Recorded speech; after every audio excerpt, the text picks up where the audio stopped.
Hello mga karosi, ngayong araw nga ay samahan niyo pala kami sa ganap dito sa aming lugar. Ngayon pala ay araw ng Sabado at may pasok na kami kaninang umaga. Bali nga ngayon ay may festival nga pala dito sa labas ng apartment namin. Ang video na to ay ginawa ko para maka-inspired sa mga nag-a-apply papuntang Japan. Isa nga pala to sa mga festival dito sa Japan tuwing summer. Sobrang swerte nga pala namin kasi nasa labas lang siya ng apartment namin. At iyan, simula dyan sa apartment namin, lalakarin niya ang buong street na yan papunta dun sa kabila. Sinarado nga pala nila yung daanan na yan para ganapin ang festival.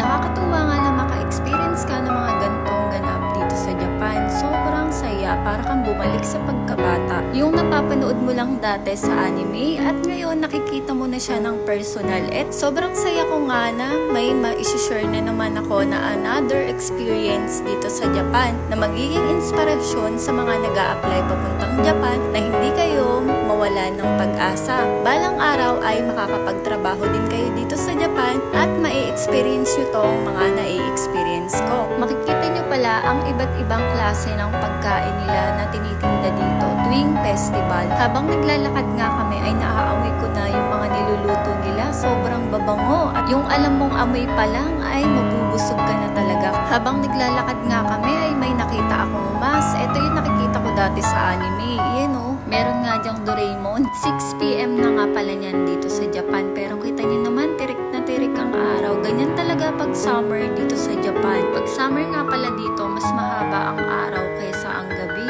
Maalinsangan nga pala ang panahon. Kaya kung makikita niyo, marami nga palang tao na naglalakad na may electric fan o pamaypay na hawak-hawak. Dito nga pala sa lugar namin ay maliit nga lang pala yung temple. Hindi siya malaki katulad ng sa ibang lugar. Kahit nga may mga gantong event dito sa Japan ay hindi pa rin mawawala ang disiplina nila sa lugar at pagsunod sa rules nila dito tuwing may festival. Habang naglalakad nga kami ay may nadaanan nga pala kaming burger na napakalaki kasi laki nga pala siya ng mukha ko.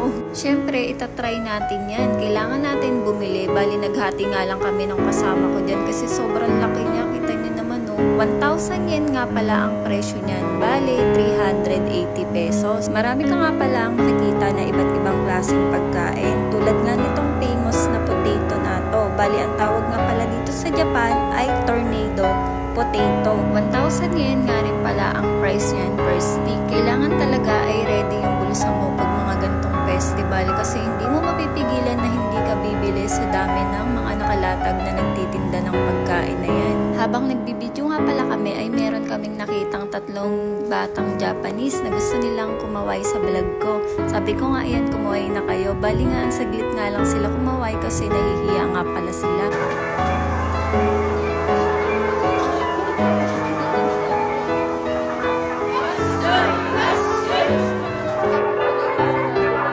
Habang sa parade nga pala kami, nakita nga pala namin tong mga Pilipina naming kaibigan. Mga farmer din po pala sila dito sa Japan. Nakasuot nga pala sila ng traditional dress dito sa Japan or tinatawag na yukata. Yan nga pala yung sinusuot nila tuwing summer festival dito sa Japan. Iniwan na nga namin yung mga kaibigan namin para makapaglibot naman sila. Bali, nandito na nga pala kami sa event area mamaya. Habang naglalakad nga kami ay may nakita na naman kami ng mga kaibigan namin ng mga Pilipino. Ang liit talaga ng mundo na nagkita-kita dito sa event na to. Sobrang saya nga namin. Kita niyo naman kung kakakulit, parang hindi mga nagkikita-kita yan. Mga farmer nga rin pala sila dito sa Japan.